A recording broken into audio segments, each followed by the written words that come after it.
Assalamualaikum warahmatullahi wabarakatuh dan salam sejahtera kepada semua murid-murid tahun 5 yang mengambil mata pelajaran RBT Reka Bentuk dan Teknologi. Okey, kita akan teruskan lagi dengan episod yang kedua dalam cerita teknologi rumah tangga, iaitu kenali alatan jahitan.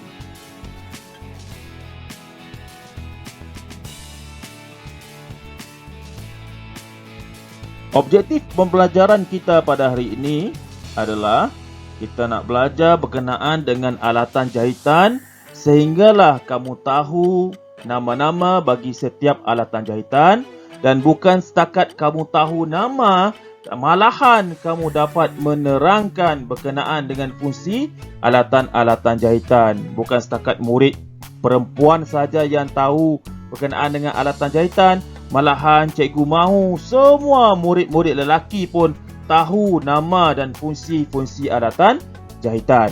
Kita pun mesti menang juga. Bukan murid perempuan je yang mesti lebih campin, lebih hebat daripada kita. Kita pun mesti lebih hebat daripada murid-murid perempuan dalam bidang jahitan. Alatan jahitan pertama yang perlu kita kenal adalah pembaris. Pembaris yang digunakan untuk menjahit, fungsi dia adalah untuk mengukur dan menandakan pola. Kalau kamu lihat bentuk, color, design bagi pembaris ini sangat-sangat berbeza dengan pembaris pendek dan pembaris panjang yang selalu kamu bawa ke sekolah. Yang penting, jangan jadi seorang netizen yang bersifat dengan sifat pembaris. Okey, next. Pita ukur. Pita ukur, apa fungsi dia? Fungsi dia untuk mengukur fabrik atau mengambil ukuran. Padahal kalau kamu lihat, pembaris dan pita ukur dua-dua guna untuk mengukur, tapi digunakan dalam situasi yang berbeza. Sebab pita ukur ni kelebihan dia lembut dan dia mudah untuk dibengkokkan ataupun dilengkungkan dan boleh mengambil ukuran badan, ukur lilit terutamanya. Okey, seterusnya roda suri. Roda suri, fungsi dia adalah untuk memindahkan tanda pola ke fabrik. Roda suri, kalau kamu lihat roda suri ataupun kamu jumpa roda suri ini di rumah, janganlah pula kamu guna roda suri untuk potong pizza. Sebab roda suri ini dia walaupun bentuk kamu lihat macam pemotong pizza, tapi fungsi dia adalah untuk tanda pola ke fabrik. Nanti marah mami kamu pula. Okey. Kapur tukang jahit. Jangan kamu guna kapur tukang jahit untuk conteng papan hitam. Kapur tukang jahit ini fungsi dia adalah untuk membuat tanda pada fabrik.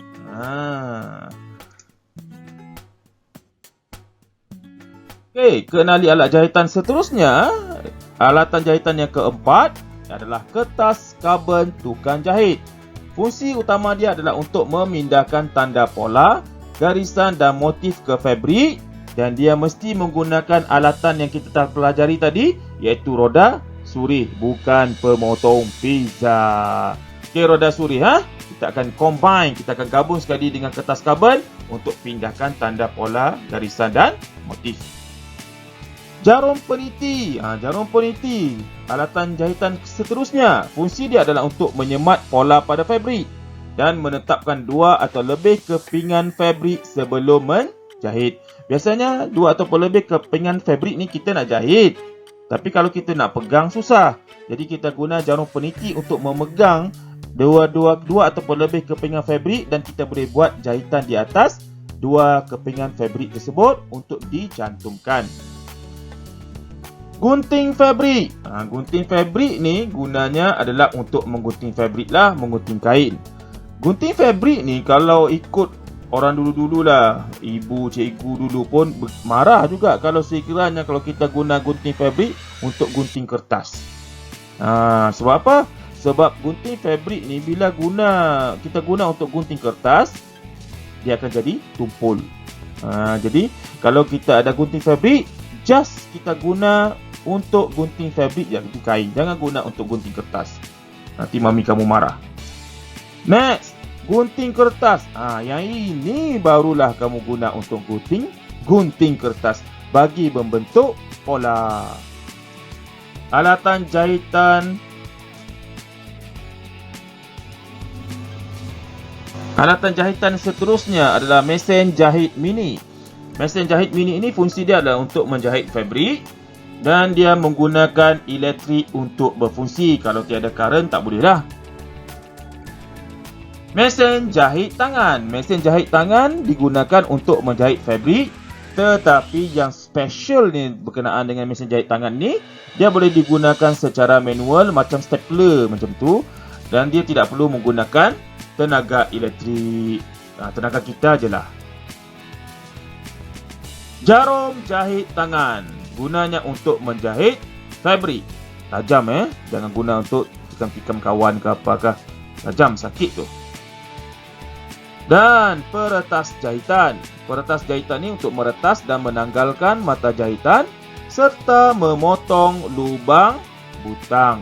Biasanya kalau sekiranya kalau time-time PKP ni kan biasanya kita makan banyak. Bila kita makan banyak, biasalah tu badan pun jadi naik-naiklah sikit. Kadang-kadang baju yang kita pakai tu ketat. Jadi kita boleh gunakan peretas jahitan ini untuk retas balik baju kita tu, buka balik supaya jadi besar. Lepas tu kita jahit semula. Bolehlah. Barulah dia longgar sedikit. Kalau tidak nanti jadi macam pembalut nangka.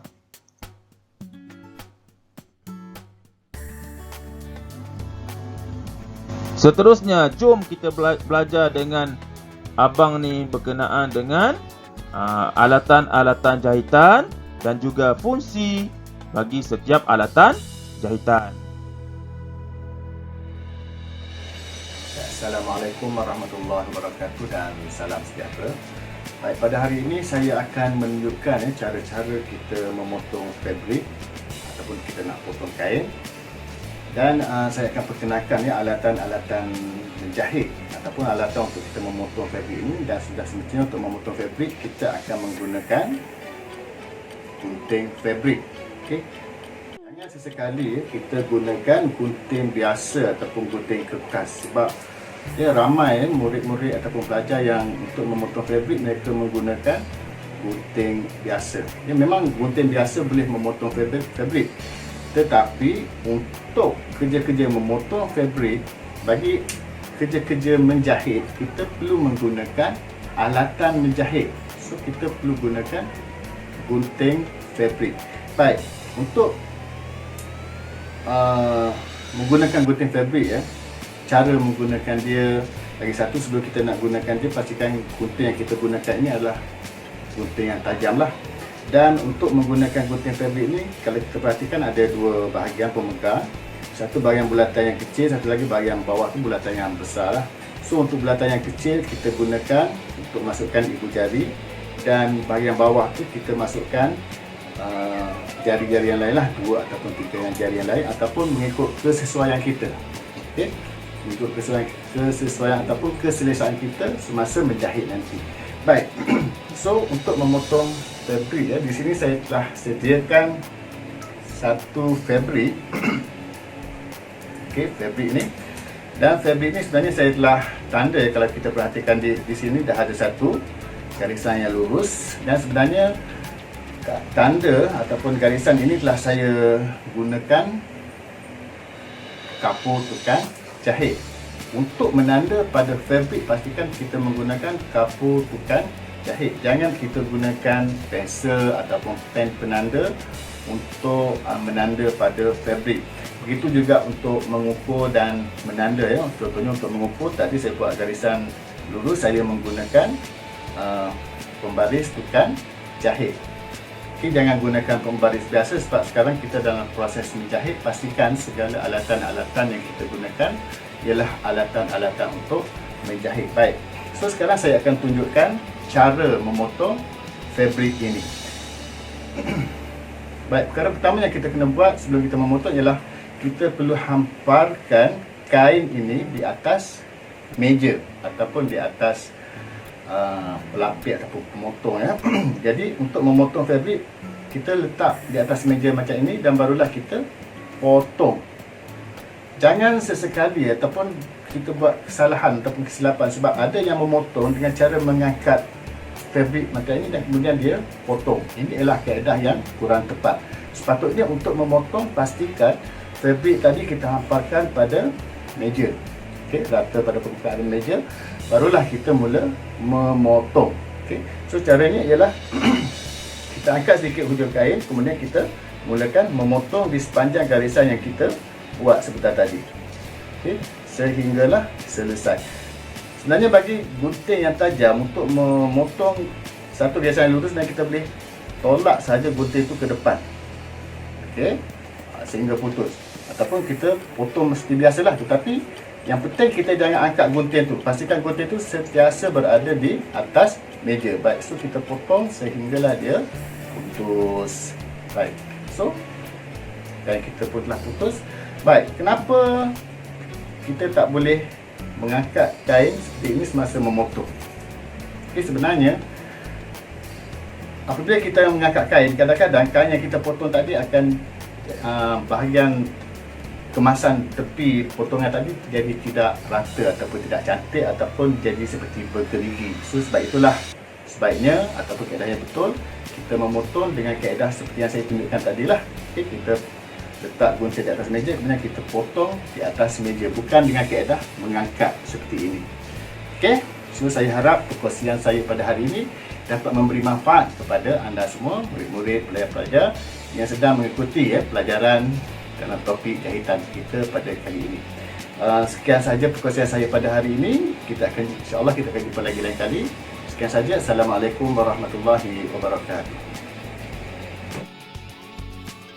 Okey, setelah kita kenal alatan-alatan jahitan, jadi di sini cikgu berikan kepada kamu latihan yang kamu kena buat dalam buku RBT, buku tulis RBT kamu.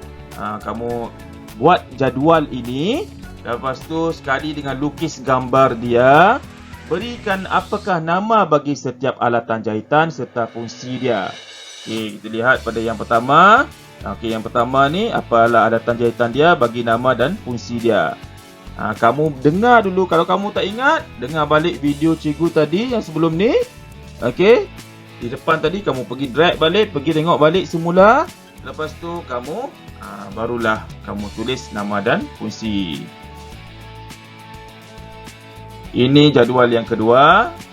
Okey, apakah alatan yang nombor 4, nombor 5 dan nombor 6? Apakah nama dan juga fungsi? Ini jadual seterusnya. Ada 3 lagi alatan jahitan di sini yang kamu perlu sertakan nama dan juga fungsi. Dan ini jadual seterusnya. Jadi kamu kena berikan nama dan juga fungsi bagi 3 alatan jahitan ini.